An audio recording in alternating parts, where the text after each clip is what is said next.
ইসিসিএন private limited.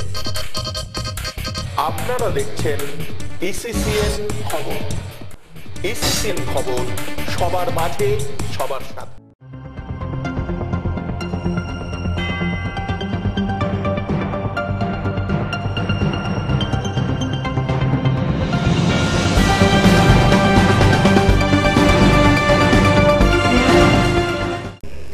নমস্কার, ইসিসিএন খবরে আপনাদের স্বাগত। আপনাদের সাথে আমি অন্তরা। বিস্তারিত খবরে যাওয়ার আগে শুরুতেই হেডলাইন্স।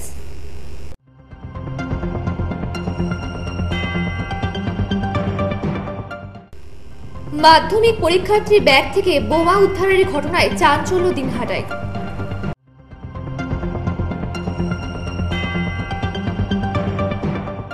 বাইক দুর্ঘটনায় মৃত্যু হলো এক যুবকের।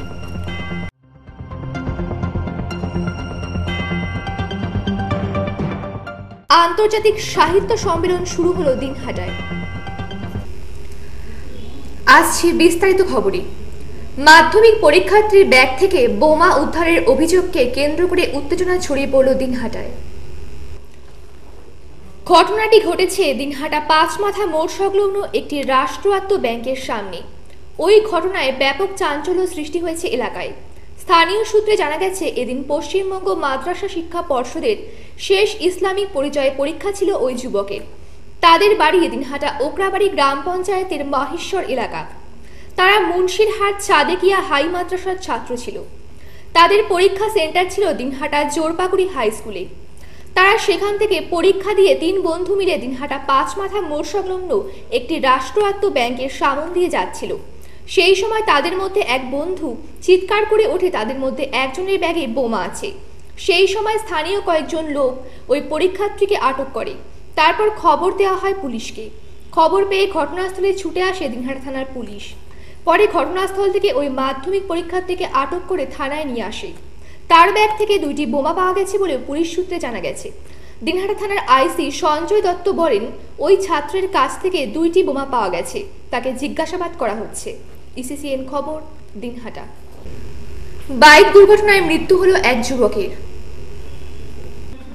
মৃত ওই যুবকের নাম কুশল নাথ। তার বাড়ি দিনহাটা শহরের 8 নম্বর ওয়ার্ডের খোয়ারপট্টি এলাকায় বলে পুলিশ সূত্রে জানা গেছে। এছাড়া ওই দুর্ঘটনায় আহত হয় আরও এক যুবক। জুয়েল রায় নামে ওই যুবক বর্তমানে কোচবিহারের একটি বেসরকারি নার্সিংহোমে চিকিৎসাধীন। শুক্রবার রাতে দিনহাটা শহরের গোপালনগর মোড় এলাকায় এই ঘটনায় চাঞ্চল্য ছড়িয়ে পড়ে। বাইক দুর্ঘটনায় আহত 2 জনকে উদ্ধার করে পুলিশ হাসপাতালে নিয়ে আসার পাশাপাশি রাতেই মোটর বাইক দুটিকে থানায় নিয়ে আসে। পুলিশ ও স্থানীয় সূত্রে জানা গেছে, এদিন রাত 12:15 নাগাদ শহরের গোপালনগর এলাকা দিয়ে বাইক নিয়ে ওই 2 মোটর বাইক চালক যাওয়ার সময় হঠাৎই গোপালনগর স্কুলের মোড়ে 2 গাড়ির ধাক্কা লাগে। ঘটনাস্থলে দুজনেই ছিটকে পড়ে রাস্তার 2 ধারে। কুশল নাথ নামে এক যুবক রাস্তার ধারে ইলেকট্রিক পোস্টে সজোরে ধাক্কায় ঘটনাস্থলে এসে রক্তাক্ত হয়ে পড়ে। খবর পেয়ে পুলিশ সেখানে গিয়ে তাদের উদ্ধার করে দিনহাটা মহকুমা হাসপাতালে নিয়ে এলে চিকিৎসকরা কুশলকে মৃত বলে ঘোষণা করে। ঘটনায় আরও একজন জুয়েল রায়ের অবস্থা আশঙ্কাজনক হওয়ায় চিকিৎসকরা তাকে কোচবিহারে স্থানান্তরিত করে। জানা গেছে, কুশল পেশায় ভিডিও ফটোগ্রাফির কাজ করত।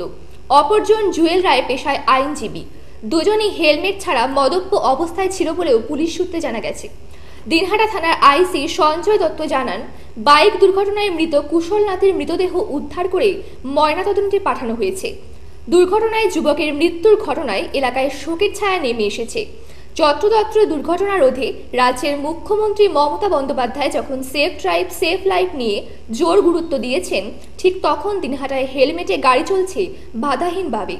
দুর্ঘটনা রোধে হেলমেট ছাড়া গাড়ি চালানো বন্ধ করতে পুলিশকে আরও কঠোর হওয়ার কথা বলেন অনেকে। পুলিশ সূত্রে অবশ্য এর বিরুদ্ধে অভিযান চলছে বলেও জানা গেছে। ইসিসিএন খবর, দিনহাটা। ষষ্ঠ বর্ষ হিতের নাগ স্মৃতি আন্তর্জাতিক সাহিত্য সম্মেলন শুরু হলো দিনহাটায়। শনিবার দিনহাটার বয়েজ রিক্রিয়েশন ক্লাব প্রাঙ্গণে 2 দিন ব্যাপী এই সম্মেলনের উদ্বোধন করেন বাংলাদেশের বিশিষ্ট ঔপন্যাসিক অধ্যাপিকা সেলিনা হোসেন।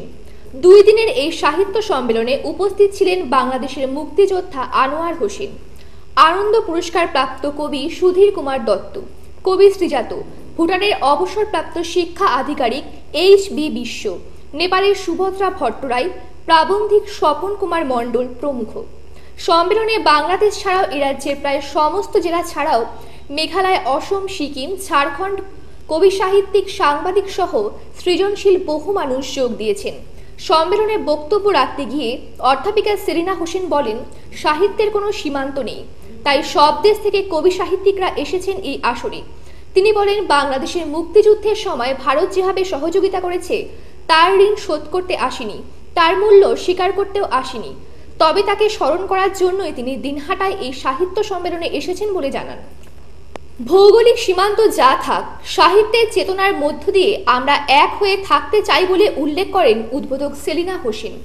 সম্মেলনে স্বাগত ভাষণ দেন উদযাপন কমিটির সম্পাদক গোকুল সরকার।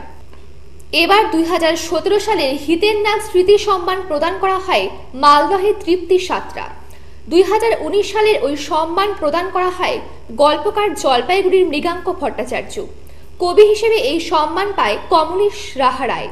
প্রকাশক হিসেবে মালদহের সংবেদন প্রকাশকের কর্ণধার আশুতোষ বর্মন। ক্রীড়াক্ষেত্রে জ্যোৎস্না রায় প্রধানকে এই সম্মান প্রদান করা হয় বলে সাহিত্য সম্মেলনের উদযাপক কমিটির সভাপতি আনন্দ গোপাল ঘোষ জানান। সম্মেলনের সার্কভুক্ত দেশগুলির সাহিত্য চর্চা সহ বিভিন্ন বিষয় নিয়ে আলোচনা শুরু হয়। সম্মেলনের লেখক, কবি, সাহিত্যিকদের উপস্থিতি ছিল যথেষ্ট। ইসিসিএন খবর, দিনহাটা। এখন বিরতি, ফিরছি বিরতির পর আরো খবর নিয়ে। আপনারা দেখতে থাকুন ইসিসিএন খবর। ফিরে এলাম বিরতির পর। দুদিনব্যাপী মাটি উৎসব শুরু হলো কোচবিহারে। শুক্রবার কোচবিহার ঘুঘুমারির কদমতলা মাঠে দুদিনব্যাপী উৎসবের সূচনা করেন উত্তরবঙ্গ উন্নয়ন মন্ত্রী রবীন্দ্রনাথ ঘোষ। উদ্বোধনী অনুষ্ঠানে উপস্থিত ছিলেন রাজ্যের বনমন্ত্রী বিনয় কৃষ্ণ বর্মন, কোচবিহারের জেলাশাসক কৌশিক সাহা, কোচবিহার জেলা পরিষদের সভাধিপতি উমাকান্ত বর্মন, সাংসদ পার্থপ্রতিম রায়, কোচবিহার জেলা পরিষদের পূর্ত কর্মাধ্যক্ষ আব্দুল জলিল আহমেদ, জেলা পরিষদের কর্মাধ্যক্ষ সুচিস্মিতা দত্ত শর্মা প্রমুখ। দুদিনব্যাপী এই মাটি উৎসবের উদ্বোধনী অনুষ্ঠানে বক্তব্য রাখতে গিয়ে উত্তরবঙ্গ উন্নয়ন মন্ত্রী রবীন্দ্রনাথ ঘোষ বলেন, বাংলা জুড়ে মাটির টানে প্রাণের এই উৎসব মাটির উৎসব শুরু হয়েছে। উৎসবের মধ্য দিয়ে কিভাবে কৃষকরা আগামী দিনে আরো ভালো চাষবাস করতে পারে সেই লক্ষ্যে রাজ্যের মুখ্যমন্ত্রী মমতা বন্দ্যোপাধ্যায় মাটি উৎসব শুরু করেছেন। মন্ত্রী বলেন, কৃষিতে এখন লাভ হচ্ছে। 1770 টাকা কুইন্টাল ধান কৃষকদের কাছ থেকে সরাসরি কিনে নিচ্ছে রাজ্য সরকার। এই চাল রেশনের মাধ্যমে বিক্রি করছে রাজ্য। মন্ত্রী বলেন, রাজ্যের 10.5 কোটি মানুষের মধ্যে 8.5 কোটি মানুষকে 2 টাকা করে খাদ্যশস্য দেওয়া হচ্ছে। মন্ত্রী আরো বলেন, কোন মাটিতে কেমন ফসল হবে চাষবাসের সময় যদি জানতে হয় তবে কৃষি দপ্তরের সাথে সকলকে আরো বেশি করে যোগাযোগ রাখার কথা বলেন। এদিনের এই অনুষ্ঠান শুরুর আগে মন্ত্রিসভার অন্যান্যদেরকে বৈরাতি নৃত্যের মাধ্যমে বরণ করে নেওয়া হয়। অনুষ্ঠানে বিভিন্ন দপ্তরের বেশ কয়েকটি স্টল বসানো হয়। এদিনের এই অনুষ্ঠানে কৃষক থেকে শুরু করে বহু সাধারণ মানুষের উপস্থিতি ছিল যথেষ্ট। ইসিসিএন খবর, দিনহাটা।